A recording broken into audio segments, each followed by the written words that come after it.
You're watching NASA TV.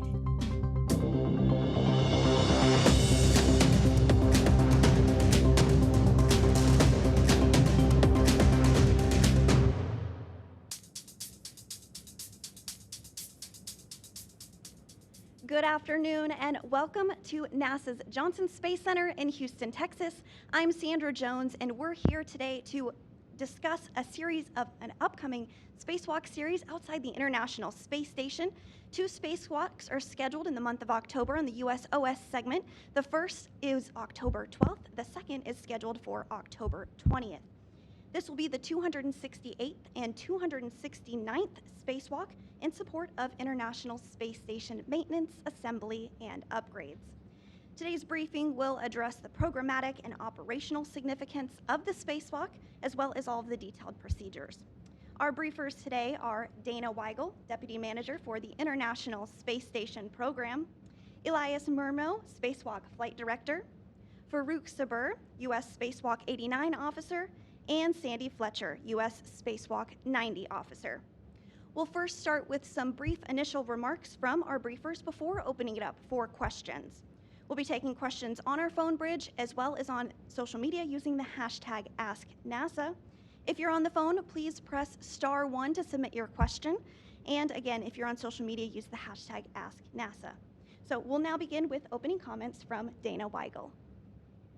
Welcome. Thank you very much for tuning in today. We're here to talk about the pair of upcoming spacewalks, the first of which, as you heard, is Thursday, October 12th.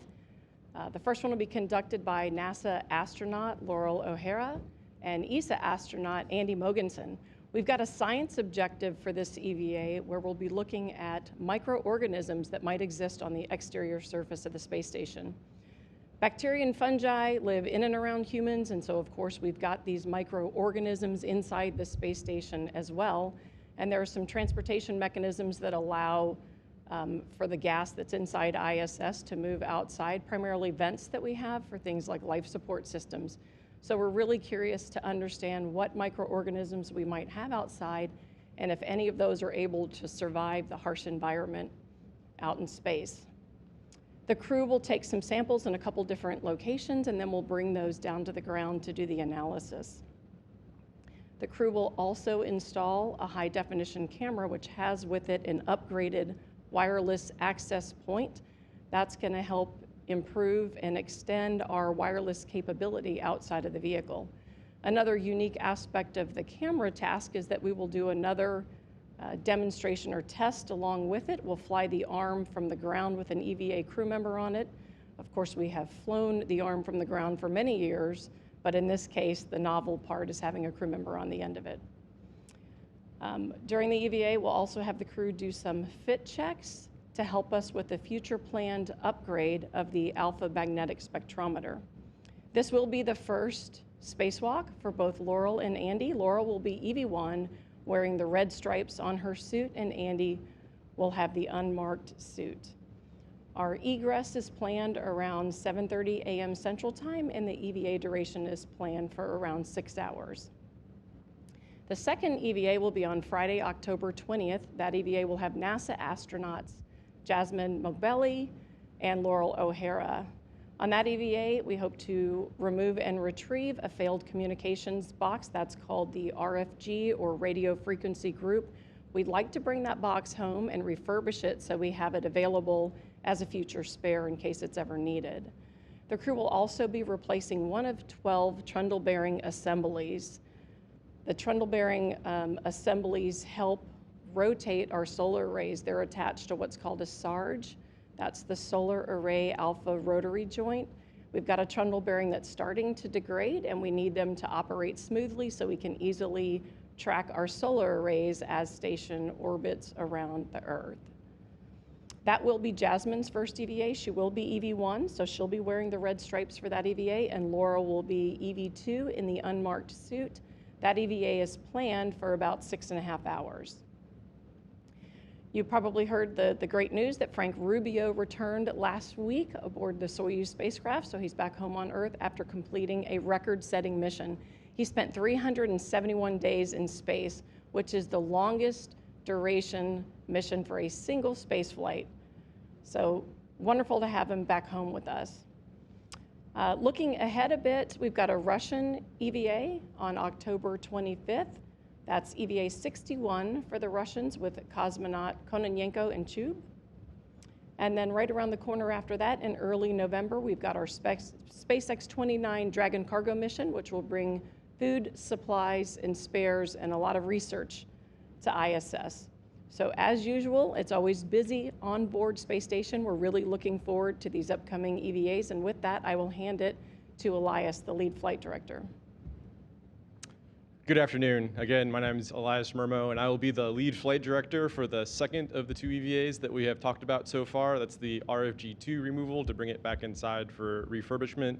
Rebecca Wingfield will actually be the flight director lead for the first EVA, which we call the Microorganisms EVA. Just going a little bit more into details on the two EVAs, Laurel will actually be the one doing the microorganism swabs. There'll be a caddy, we'll show that in a little bit. While Andy, again, is on the arm replacing one of our high definition cameras, as Dana mentioned.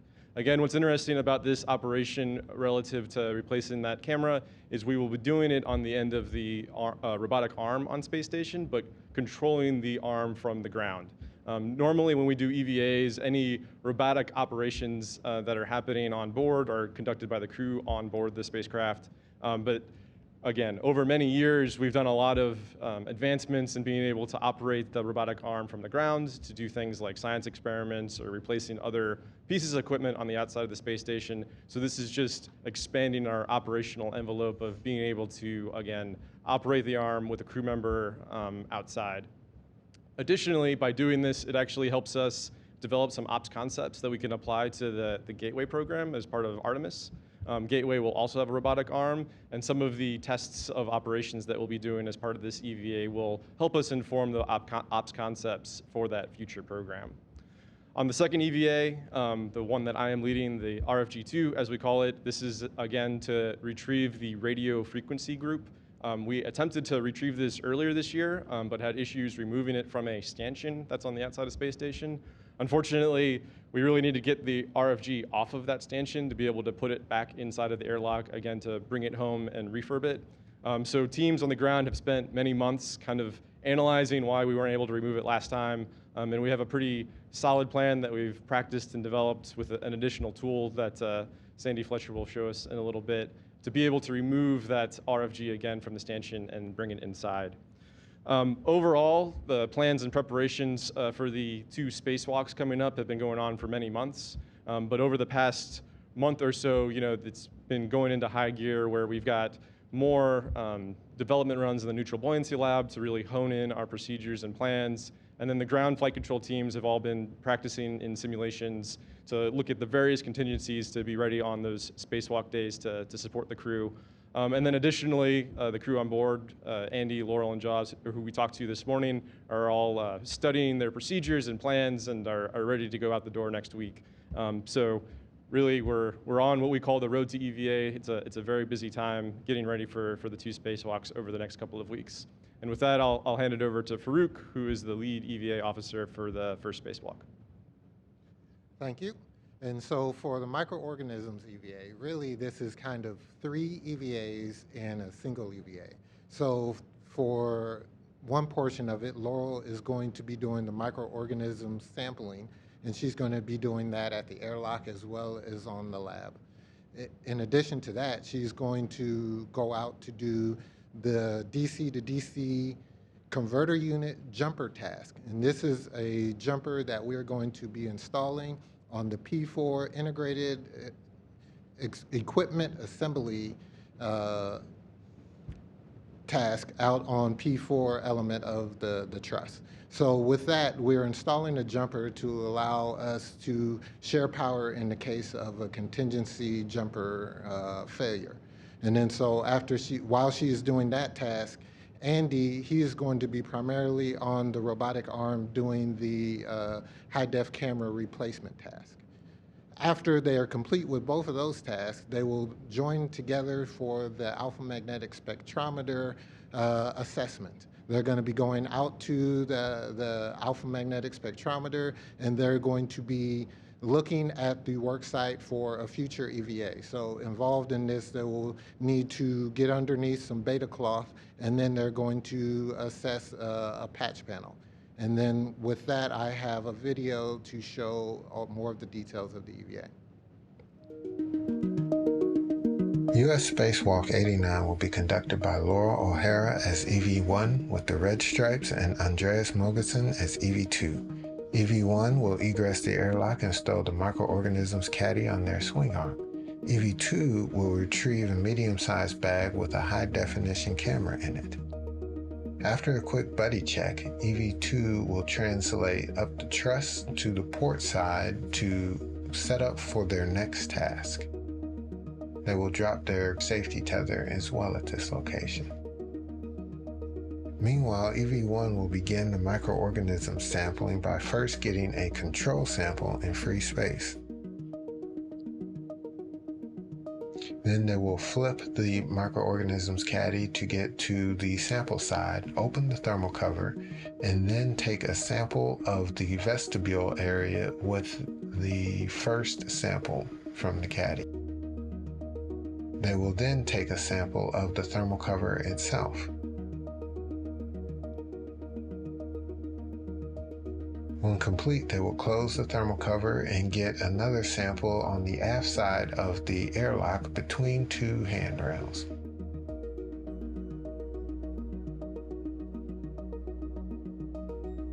Once complete, EV-1 will translate to the aft nadir portion of the lab to get a sample of the carbon dioxide removal assembly vent. This will be the first of 3 vent sample locations on the lab. EV-1 will then translate ISS forward on the lab to the port side to get a sample from the oxygen generation assembly vent.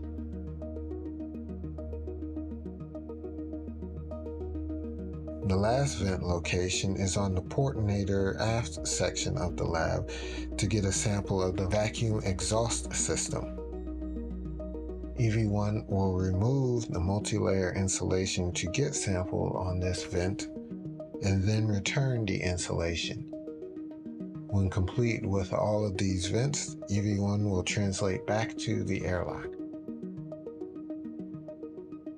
Meanwhile, EV-2 will translate to the port lower outboard camera to relocate an Ethernet cable to the base of the stanchion and to pre-stage some tethers. EV-2 will then retrieve an articulating portable foot restraint to install on the robotic arm. Once installed on the robotic arm, EV-2 will ingress the foot restraint and retrieve the bag with the new camera. Then the robotic arm will fly EV-2 over to the camera location for the removal and replacement of the new high-definition camera. EV-2 will install a handling aid on the old high-definition camera, release a cable restraint, and demate 2 power cables. They will partially release the old camera using the cam lever and install a lens cover. Then fully release and temp stow the old camera on the outside of the bag. Next, EV-2 installs the new camera, removes the lens cover, and stows the old camera inside the bag to stop its thermal clock. Then they will remate the power cables into the new high-definition camera with wireless access. The rest of this task will be dedicated to properly routing 2 power cable and the wireless access port cable to allow full pan tilt capability for the camera group. This includes installing a clamp and a strap to restrain the cables. Lastly, EV-2 will maneuver to the base of the camera stanchion to mate the high-definition wireless access port cable to the Ethernet cable previously relocated. While EV-2 works on the camera replacement, EV-1 will stow the microorganisms caddy in the airlock and retrieve the DC to DC converter unit jumper cable bag and translate to the P4-P5 interface. EV1 will need to drop a green tether to reach on their safety tether. Once at the worksite, EV1 will install the jumper cable between two DC to DC converter units that will create additional fault tolerance in the event of an integrated equipment assembly DC to DC converter unit were to fail. The old cables will be stowed on a dummy panel.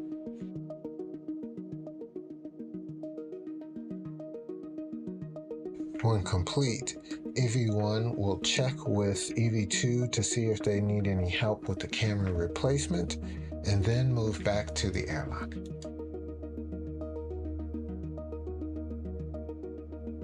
EV1 will swap bags to get the alpha magnetic spectrometer or AMS bag, and then translate starboard to the AMS worksite.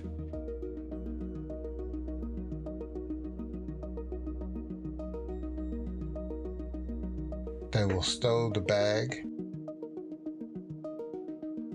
on the AMS handrail and then work to relocate a cable that is in the way of the ingress location on the truss.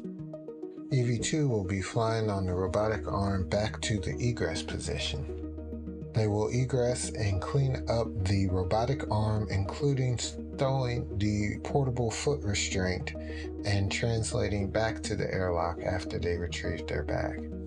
They will stow the old high-definition camera and then translate out to the alpha magnetic spectrometer worksite with EV1.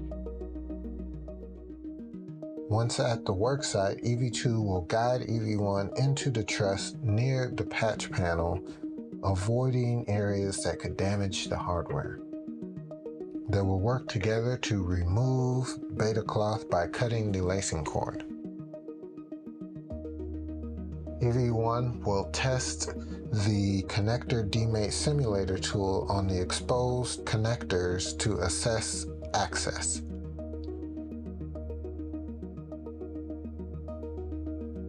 Then the two crew will carefully swap positions to allow EV2 to access with the tool at the patch panel location.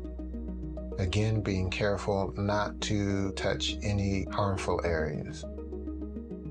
When complete, they will take closeout photos of the patch panel and re-secure the beta cloth.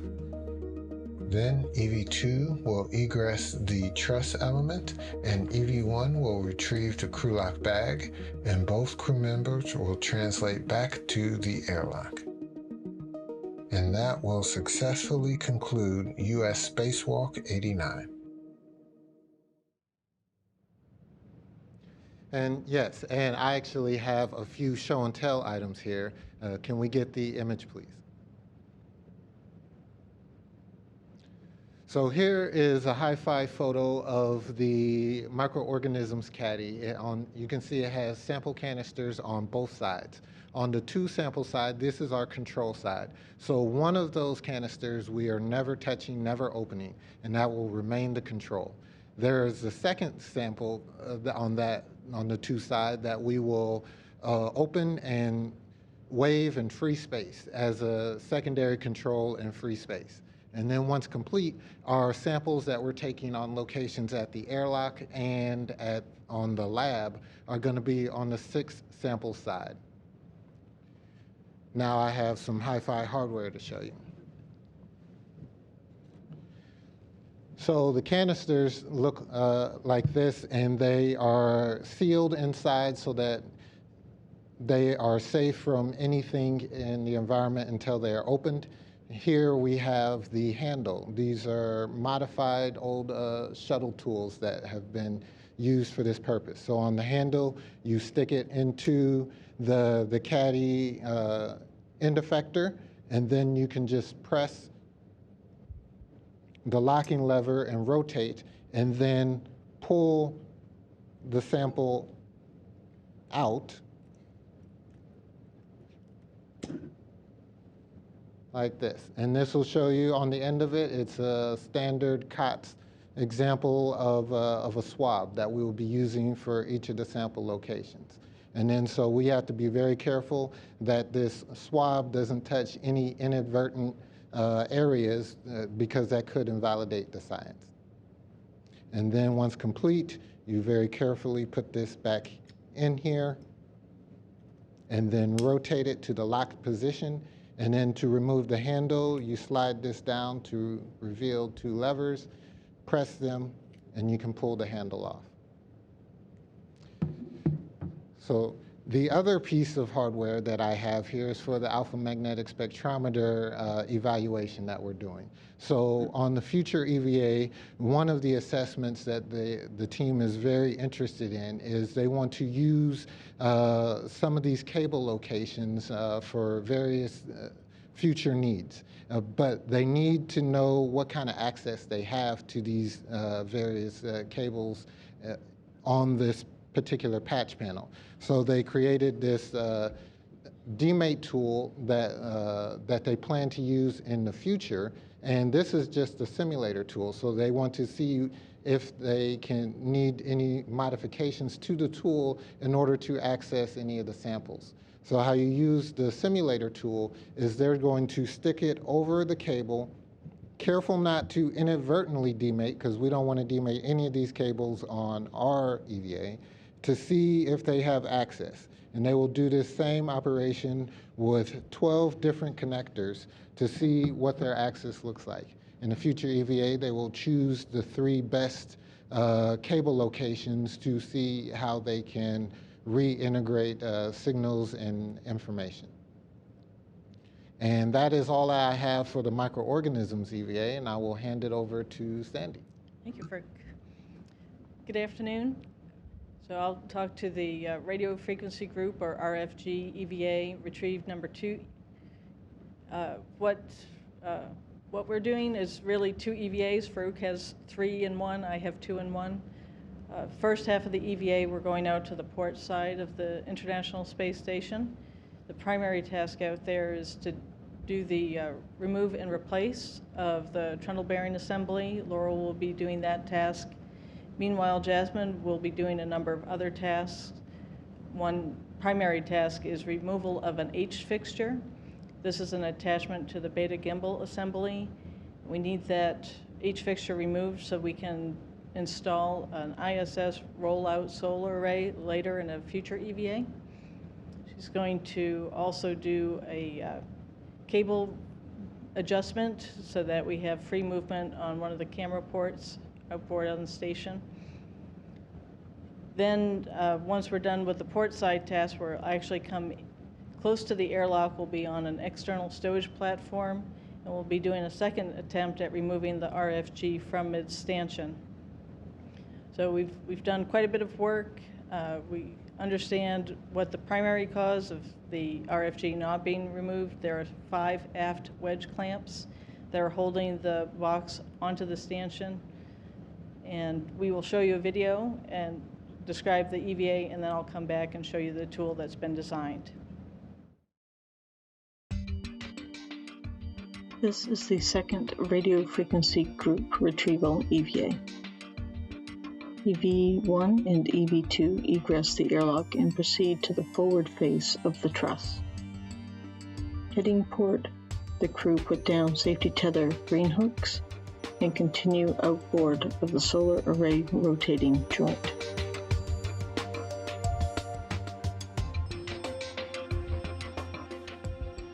EV1 goes to the 2 alpha beta gimbal assembly and secures a crew lock bag of tools.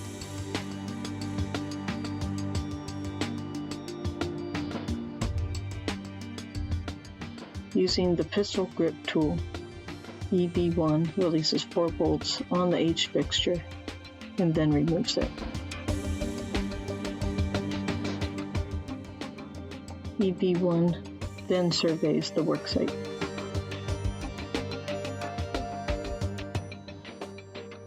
Meanwhile, EV2 goes to the solar array rotating joint and removes a cover, exposing a trundle bearing assembly.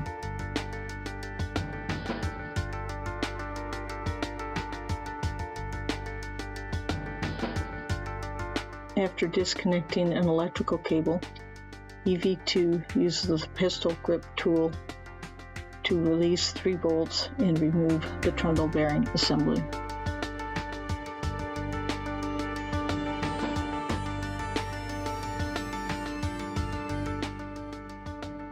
EV2 photographs the surface, then applies lubricant to the rotating ring using a grease gun.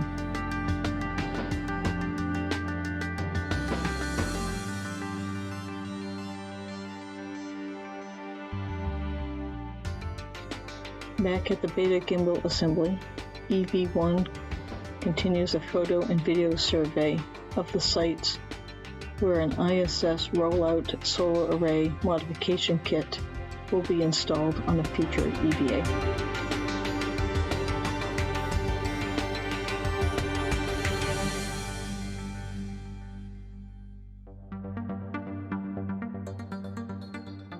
EV1 returns inboard to the camera port 8 worksite to adjust a cable interfering with movement of the camera light assembly. After lubricating the surface, EV2 installs a new trundle bearing assembly.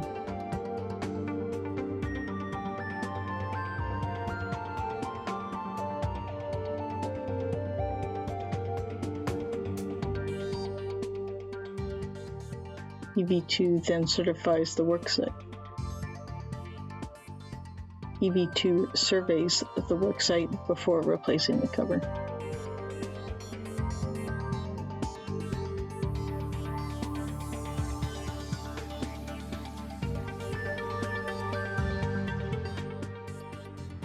From camera port 8, EV1 translates inboard, down a strut, and temp stows the crew lock bag on the US laboratory. EV1 goes to the airlock, retrieves a different crew lock bag, and takes it to the external stowage platform number 2.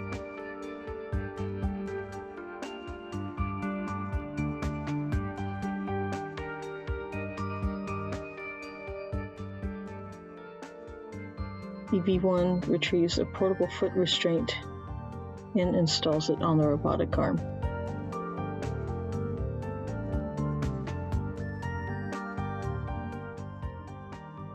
Then EV1 ingresses the foot restraint and the robotic arm flies to the radio frequency group aft position.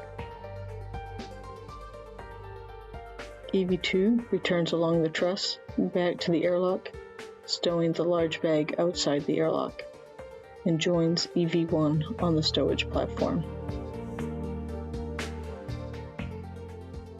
The crew work together to fold back the multi-layer insulation surrounding the radio frequency group.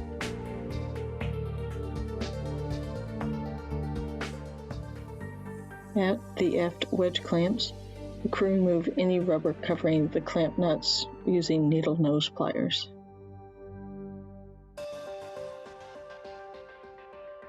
Then, using a ratchet wrench and a specially designed tool, they loosen the 5 aft wedge clamps.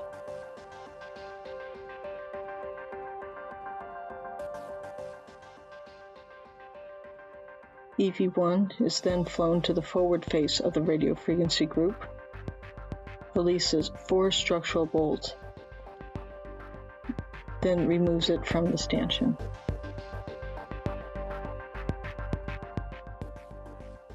EV1 then flies it to the airlock, where both crew secure it inside.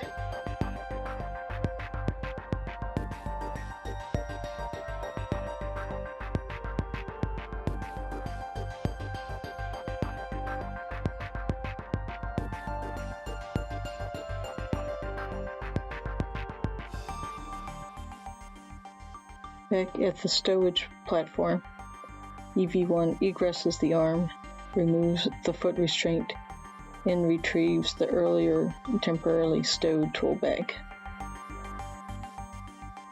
EV2 secures the covering over the stanchion. Then both crew return to the airlock and ingress.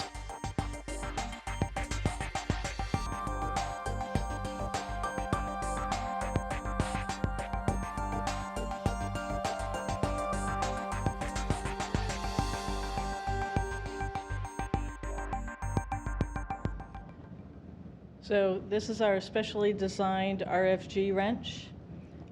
You'll see it's got a fairly large handle. This is to enable a pressurized EMU glove to go over. We've always got a tether point so we don't lose tools during an EVA. What's unique about this is that the wrench part of it is actually very thin, and that's because our access point to the bolt is not compatible with our usual EVA tools. So we'll have one crew member holding this onto the bolt head while the other crew member releases from the nut side using a standard EVA ratchet wrench or the pistol grip tool. So with that, that concludes my part of the presentation. I'll hand it back to Sandra. Thank you, and thank you to our briefers for those initial remarks. We will now open it up for questions. As a reminder, if you're on our phone bridge, you can press *1 to submit a question. If you do find your question has already been asked and answered, you can press *2 to remove it. When you are called upon, please state your name, affiliation, and to whom you'd like your question to be directed to. And again, on social media, we will be answering your questions using the hashtag #AskNASA. Our first question comes from Rob Perlman. Hi, thank you. I have a couple of questions regarding EVA 89. With regards to collecting the microorganism samples, do any special precautions need to be taken before the EVA to clean Laurel's suit, or does the control samples compensate for that? And with regards to Andy riding on the end of the arm being controlled from the ground, are there any additional risks involved in that? What happens in the case of a comm dropout?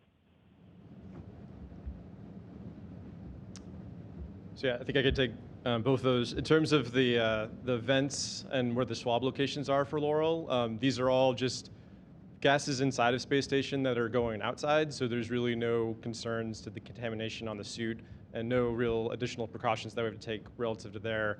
We've looked at all of the possible things that are coming out of those vents, and there's no concerns for her suit.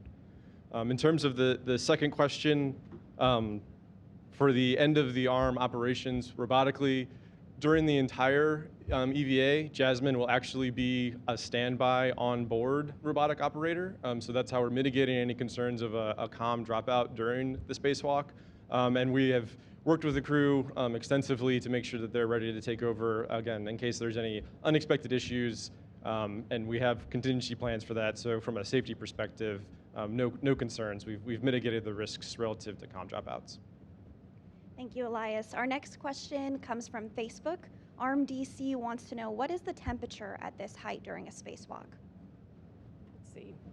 I can take that one. The external environment around space station ranges from -250 Fahrenheit to +250 Fahrenheit. And of course, we get day-night cycles multiple times throughout an EVA, so pretty large swings. Thanks, Dana. We'll take another question from the phone bridge. This one is from Mark Carreau. Yes, thank you. This is Mark Carreau from the Houston Chronicle, and I just have two questions. The first one has to do with the robot arm ops. Are they going to be from the ground for both spacewalks or just the first one? And second, could you just generally describe what the future alpha magnetic spectrometer work that you're sort of preparing for with this with this group of spacewalks would entail?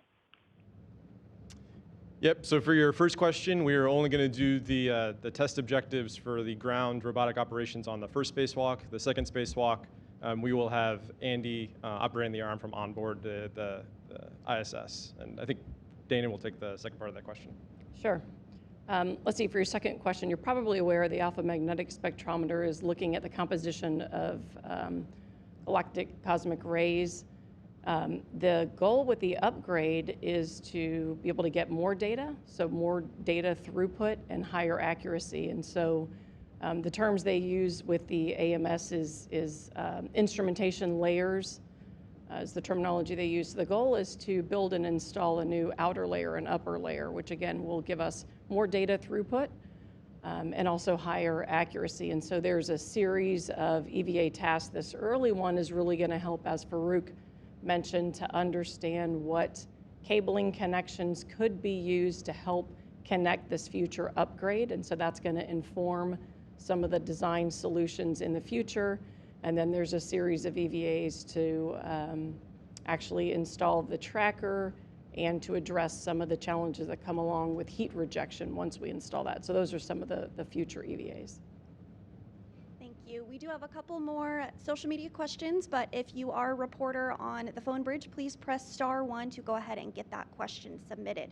So our next question comes from Madhausen on Facebook, who wants to know, how do we get such good quality pictures while space station is orbiting the Earth so quickly? Do you want me to try that one? So I think, yeah, the pictures that we're having on board the space station, really, we've got a bunch of really nice cameras, and then we've got the cupola window. So from inside of the space station, our astronauts obviously can take amazing photos of our amazing planet. And then outside, when we do spacewalks, they take cameras, similar cameras that are just wrapped in a lot of insulation and protected from the extremities that Dana had mentioned when we're outside the space station, again, to take photos while they're on those spacewalks. Additionally, we've talked about the high-definition camera that we're replacing and upgrading on the outside of space station. So we actually have a collection of high-definition cameras that are constantly streaming to the ground when when we have a signal with the space station that, again, provides just amazing views, really breathtaking views of Earth. Thank you, Elias. Yes, those photos are gorgeous. Be sure to follow us on social media so that you can see those photos during and after the spacewalk. We do have another question on the phone from Marcia Smith. Thanks so much. This is Marcia Smith from SpacePolicyOnline.com, and I have two questions. The first one, is this the first time you're collecting microorganisms from the outside of the space station? And if so, what is it about the space station right now, 23 years into its life, that you want to do this? And if not, what have previous studies shown? And separately, I'm curious, Elias mentioned about how putting Andy on the end of the arm and controlling it from the ground was somehow related to gateway operations in the future. And could you just explain that again? All right, I'll take your first question. The Russians have actually done the most work in the area with microorganisms outside space station. If memory serves, something on the order of maybe 6 or 7 different experiments.